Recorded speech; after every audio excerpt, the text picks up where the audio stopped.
Somewhere in the English Midlands, 61 AD, a Roman general named Gaius Suetonius Paulinus stands at the narrow entrance to a defile, watching the horizon. Behind him, dense forest. On either side, steep wooded slopes. In front, an open plain. And filling that plain, advancing toward his position, is the largest army of barbarians he's ever seen. The ground is shaking, not from an earthquake, from footsteps. Tens of thousands of British warriors, maybe more, screaming war cries that echo off the surrounding hills. Chariots thunder at the front. Behind them, a seemingly endless mass of fighters armed with swords, spears, axes, farming tools turned deadly. And behind them, arranged in a wide arc across the field, hundreds of wagons filled with families who've come to watch the Romans die. Suetonius has 10,000 men. The Britons, ancient sources claim anywhere from 100,000 to over 200,000. Even if those numbers are inflated, and Roman historians love to exaggerate enemy strength to make victories look better, the math is still catastrophic. The Romans are outnumbered at least 10 to 1, possibly 20 to 1. This is the Battle of Watling Street. And if Suetonius loses, Rome loses Britain. 3 major cities already lie in ruins. Tens of thousands of Roman citizens are dead. The emperor back in Rome is seriously considering abandoning the entire province. This is Rome's last stand. Win here or watch 17 years of conquest burn to ash. But here's what makes this insane. Suetonius chose this. He deliberately positioned his army in this exact spot,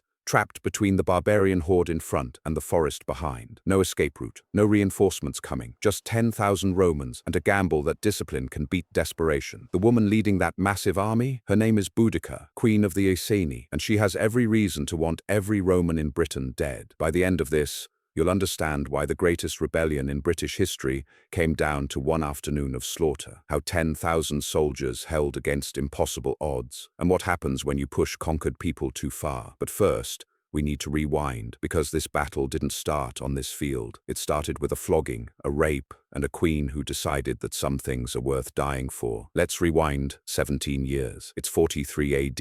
And Emperor Claudius needs a victory. He's considered weak, a stuttering joke whom nobody takes seriously. So he does what insecure Roman emperors always did. He invades somewhere. Britain is the target. It's mysterious, wealthy, and hasn't been properly conquered since Julius Caesar took a crack at it nearly a century earlier. 4 legions land on the southeast coast. They bring fire and iron, and the unshakable certainty that Rome's way is the only way. Some British tribes fight. Others, seeing which way the wind is blowing, make deals. They become client kings, nominally independent rulers who paid tribute to Rome and did what they were told. It was a devil's bargain, but it beat annihilation. One of these client kings was Prasutagus of the Iceni. His territory covered what's now Norfolk and parts of the surrounding counties. Rich agricultural land, productive mines, wealth that caught Roman attention. Prasutagus played the game well. He bent the knee, paid his taxes, kept Rome happy. He thought he'd secured his people's future through compromise. When Prasutagus died in 60 AD, he tried one final clever move. His will left his kingdom jointly to his 2 daughters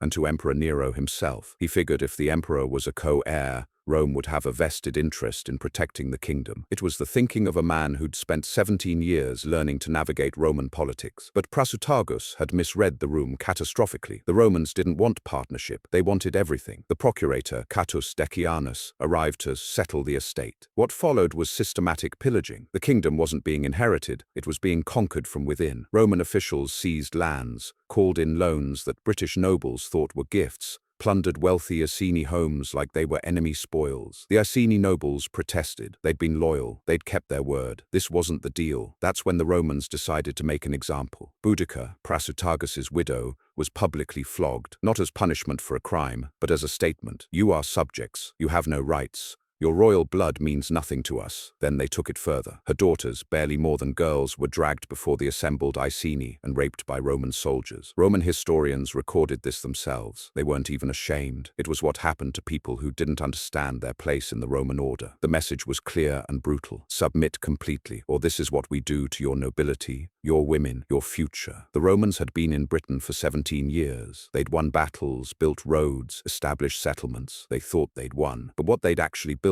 was a powder keg, and they'd just thrown a torch into it. Now you understand why that woman on the chariot, leading over 100,000 warriors against Suetonius's trapped legions, wants Roman blood. Boudica isn't just fighting for territory or politics. She's fighting for vengeance, for herself, for her daughters, for every tribe that's been pushed too far. Picture Boudica in the days after the attack, her back torn to ribbons, her daughters violated and broken, her husband's life work stolen, her people's lands seized, everything she had, everything she was, destroyed by men who thought this would make her compliant. The Roman historian Cassius Dio, writing more than a century after her death, described her this way: very tall, with fierce eyes and a harsh voice, long red hair falling to her hips, a presence that demanded attention even before she opened her mouth. Whether or not every detail was accurate, this much we know: she wasn't some helpless victim. Celtic society allowed women far more freedom than Rome did, and warrior training for noble women wasn't unheard of. Based on what happened next, Boudica clearly understood leadership and how to command loyalty, and now she had a purpose that burned hotter than any forge: revenge. Boudica sent messengers to every tribe that had ever been wronged by Rome, and that list was long. The Trinovantes, whose capital had been seized and turned into a colony for retired Roman soldiers. The Catuvelauni, who'd watched Romans carve up their territory. Smaller tribes across the region who'd been taxed into poverty, their young men conscripted, their lands stolen piece by piece. She didn't promise them victory, she promised them vengeance. And incredibly, it worked. Tribal enemies who'd been fighting each other for generations put aside their feuds. They rallied to a woman leader, which itself was remarkable in a world that usually didn't trust women with power. Ancient sources claim Boudica commanded an army of 120,000 warriors, though Roman historians had reasons to inflate enemy numbers to make their eventual victory seem more impressive. Even if the real figure was half that, or even less,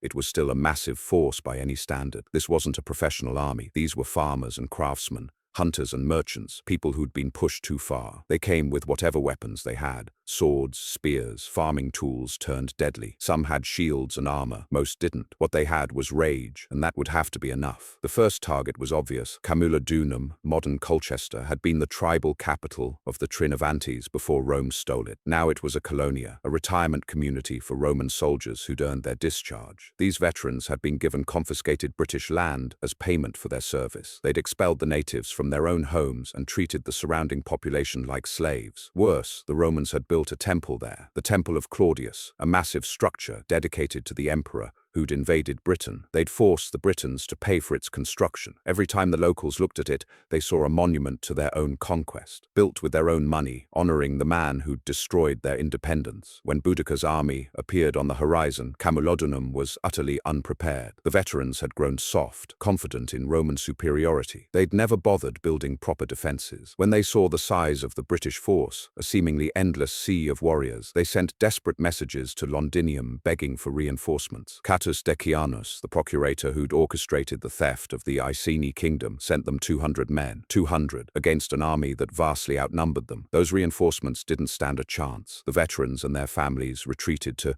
the Temple of Claudius, barricading themselves inside those thick stone walls. For 2 days they listened to their city being destroyed around them. The screams, the fires, the methodical demolition of everything Roman in Camulodunum. They must have known what was coming. On the third day, Boudica's warriors broke through. Not one Roman survived. The temple that had symbolized their dominance became their tomb. Archaeological excavations in modern Colchester have found thick layers of burned debris from this period. Buildings reduced to ash, melted glass, scorched beams. The red-black layer of destruction is still visible nearly 2,000 years later. But Boudica wasn't done. Word reached Suetonius Paulinus, the Roman governor. While he was campaigning in Wales, he was attacking the island of Anglesey, trying to destroy the Druid strongholds there. When messengers brought news of the uprising, he made a decision that would haunt him. He sent cavalry racing toward Londinium, London, but ordered his infantry to march. He hoped to arrive in time to defend the city. He didn't make it, or rather he made it, took one look at the situation,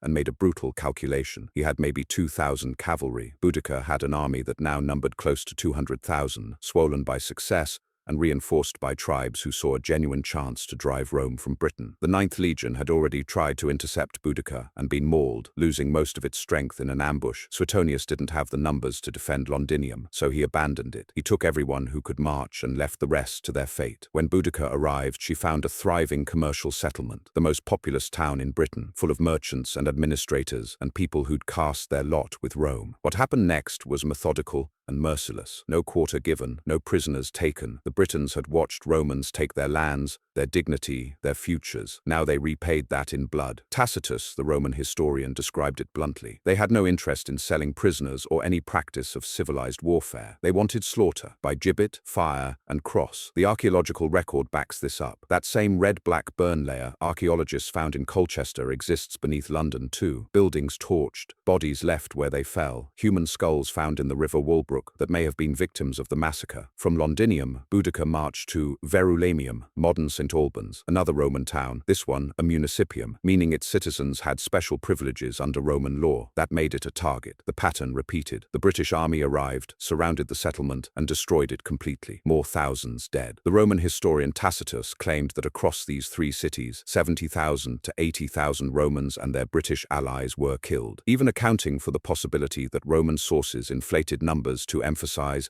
the scale of the crisis they'd overcome. The death toll was clearly catastrophic. The archaeological evidence supports a massive destruction. Those burn layers don't lie. And that brings us back to that field somewhere in the Midlands. Boudica's army, swollen with victory and rage, heading toward what they expect to be the final destruction of Roman Britain. Suetonius, outnumbered and trapped, about to make his stand. But how did he end up there? Why would any general deliberately trap his own army? Gaius Suetonius Paulinus wasn't panicking. He'd been a general too long for that, but he was in deep trouble, and he knew it. The 9th Legion was shattered. The 2nd Legion, stationed at Exeter, had refused to answer his summons. Its acting commander apparently thought discretion was the better part of valor. That left Suetonius with the 14th Legion, parts of the 20th, and whatever auxiliary troops he could scrape together. Do the math. Maybe 10,000 trained soldiers. The British force, if ancient sources are even remotely accurate, could have been 10 or 20 times that size. They were drunk on 3 straight victories and convinced the gods were on their side. Any reasonable commander would have retreated, fallen back to fortified positions, called for reinforcements from the continent, waited for Boudica's coalition to fracture under its own weight. Tribal alliances never lasted long. Suetonius chose to fight, but he wasn't going to fight on Boudica's terms. He needed every advantage he could manufacture, and the biggest advantage he had was choosing where the battle happened. He marched his army up Watling Street, that ancient road that connected Londinium to the northwest. He was looking for something specific, terrain that would let him turn 10,000 Romans into an immovable killing machine. He found it somewhere in the Midlands. We don't know exactly where. The location of the Battle of Watling Street remains one of history's mysteries. Historians have suggested Mansetta in Warwickshire, High Cross in Leicestershire, Church Stowe in Northamptonshire. What we know from Tacitus's description is what mattered: a narrow defile, a gorge or valley, with forests on both sides, and thick woodland at the rear, opening onto a wide plain. Perfect. The forests protected his flanks. Boudica couldn't bring her superior numbers to bear on his sides. The woodland at his back meant no one could sneak around behind him. The narrow defile funneled attackers into a killing ground where Roman discipline would matter more than British courage. And the open plain in front meant he could see them coming, with no possibility of ambush. Suetonius deployed his forces with the precision of a surgeon. The 14th Legion formed the center, legionaries in close formation, shields locked, pila, those deadly Roman javelins, at the ready. Light-armed auxiliaries took the flanks. Cavalry massed on the extreme wings. Every man knew his role. Every century had fought together for years. They were outnumbered 20-1, but they were Romans, and they were about to show these barbarians what that meant. Which brings us back to that moment. The horizon filling with warriors, the ground trembling, 10,000 Romans standing in a narrow defile, watching death approach. When Boudica's army arrived and saw the Roman position, they should have been worried. A competent general would have recognized the trap. But Boudica wasn't a trained military commander. She was a leader driven by rage and pain, and the need to make Rome pay.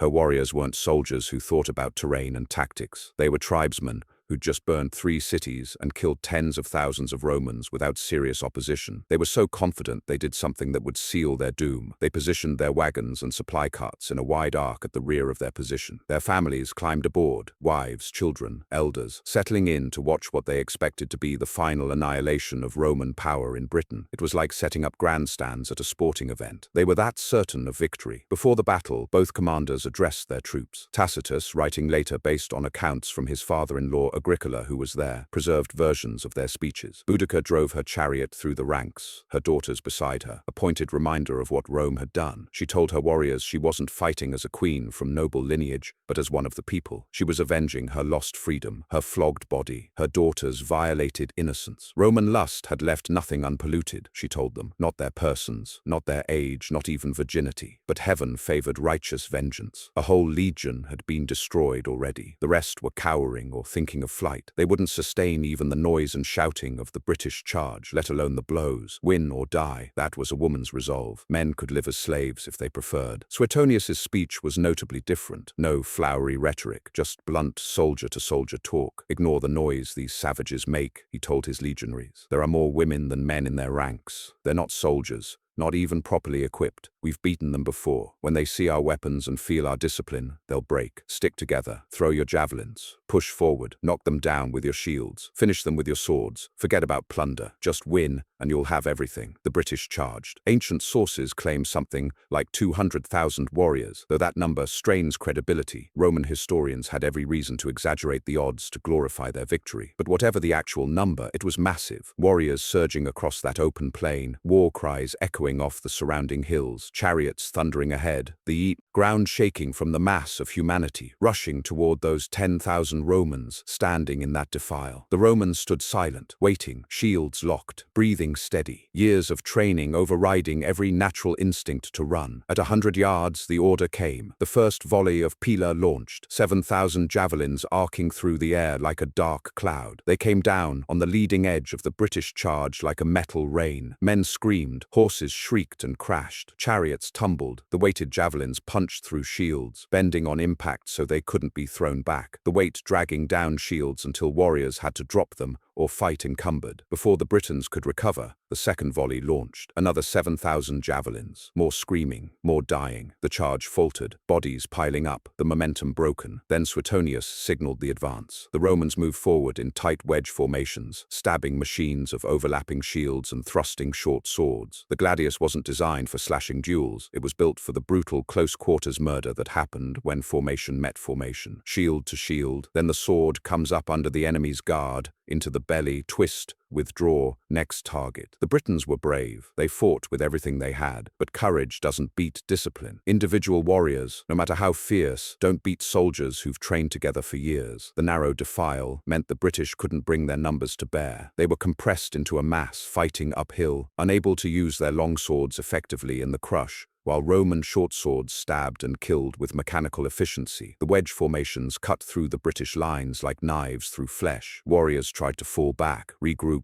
mount counterattacks, but there were too many bodies, too much confusion, and behind them, blocking any organized retreat, were those wagons and carts. The families watching from what they thought would be safe viewing positions now formed an impenetrable barrier. The battle became a slaughter. The cavalry on the Roman wings swept around, hitting the British flanks, adding to the chaos. Warriors trapped between advancing Romans and their own wagon train had nowhere to go. They died where they stood. Men, women, children. The Romans weren't taking prisoners. This was about sending a message that would echo across Britain for generations. According to Tacitus, 80,000 Britons died that day, while Roman casualties numbered only 400 dead with a slightly larger number wounded. These figures almost certainly served propaganda purposes, making the victory seem even more complete, the Roman superiority even more overwhelming. But even if the real numbers were a fraction of those claimed, the disparity tells you everything. This wasn't a battle. This was Rome demonstrating what happens when discipline meets desperation. As the sun set on that blood-soaked field, Boudica managed to escape the slaughter. Exactly how is unclear, possibly on her chariot, fleeing before the collapse became total. Her daughters likely escaped with her, though the historical record goes completely silent about them after the revolt. What became of them remains one of history's unanswered questions. The sources disagree on what happened next. Tacitus, writing closer to the events, says Boudica poisoned herself to avoid capture. That fits the Roman ideal of noble suicide, choosing death over slavery. Cassius Dio, writing much later, claims she fell ill and died from sickness. Modern historians wonder if illness might be a euphemism for poison, making both accounts essentially agree. What we know for certain is that Boudica died shortly after the battle. The rebellion died with her. Without her charismatic leadership, the tribal coalition fractured. Warriors who'd united under her banner scattered back to their own territories. The dream of driving Rome from Britain evaporated in the smoke rising from that killing field. Suetonius didn't show mercy. His army remained in the field, hunting down down the scattered remnants of Boudica's forces, burning villages, killing rebels, taking slaves. Famine finished what swords had started. The Britons had abandoned their fields to fight, failing to plant or harvest. Winter came to a land stripped of food and crawling with vengeful Romans. 2,000 fresh legionaries arrived from Germany to replace the losses to the 9th Legion. 8 cohorts of auxiliary infantry, 1,000 cavalry. The Romans poured in reinforcements and turned the screws. Some historians think the depopulation from the revolt and its aftermath may have killed as many people as the battle itself. The procurator who'd started it all, Catus Decianus, had fled to Gaul long before. He was replaced by Julius Classicianus, who took one look at Suetonius's scorched earth reprisals and reported to Emperor Nero that this was counterproductive. You can't extract taxes from corpses. You can't rule ashes. Nero sent an investigator, his freedman Polyclitus. Eventually, Suetonius was relieved of command, given a face-saving excuse about losing ships, but everyone knew the real reason. He'd won the battle but was making the peace impossible. His replacement, Publius Petronius Turpilianus, took a softer approach, reconciliation instead of retribution. It worked. Britain settled into an uneasy peace. The Battle of Watling Street became the defining moment of Roman Britain. It crushed the largest rebellion the province would ever see. It demonstrated that Roman military superiority wasn't just propaganda. 10,000 disciplined troops really could destroy an army 20 times their size. It established that British independence was over, settled for the next 3.5 centuries. But it also exposed how close Rome had come to disaster. 3 cities destroyed, tens of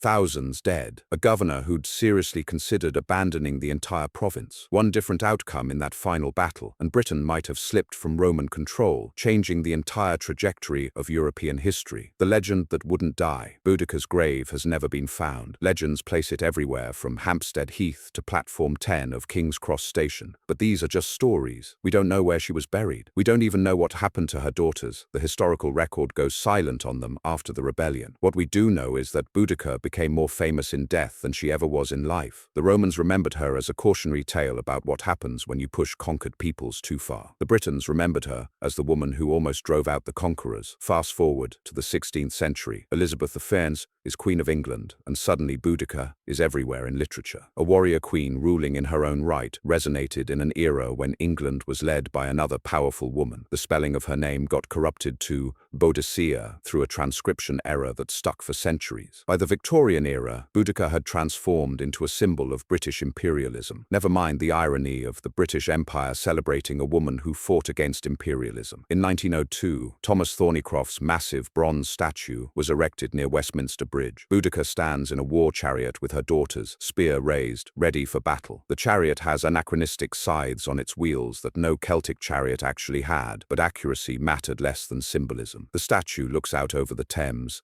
near the parliament of the nation that conquered a quarter of the world. A rebel against empire became empire's symbol. History has a sense of irony. Modern archaeology keeps finding evidence of her revolt. That destruction layer in Colchester, the burn zone beneath London, hordes of coins and valuables buried by people who fled and never returned. The physical evidence confirms what the ancient sources described. This wasn't mythologized resistance. This was real. This happened. A flogged queen really did unite Britain and bring Rome to the brink of disaster. The battle site remains lost. Maybe it's under a farm in Warwickshire. Maybe beneath a car park in Leicestershire. Maybe we've walked past it 1,000 times without knowing. But somewhere in the English Midlands, beneath modern Britain, is the field where 80,000 people died in a single afternoon, where Rome's perfect discipline met Celtic fury and proved which mattered more. Boudica lost. Her people lost. Rome stayed in Britain for another 350 years. But she proved something the Romans couldn't erase. You could conquer Britain. You could occupy it, tax it, build roads and cities and temples across it. But you couldn't make the Britons forget they'd once been free. And if you pushed them too far, if you flogged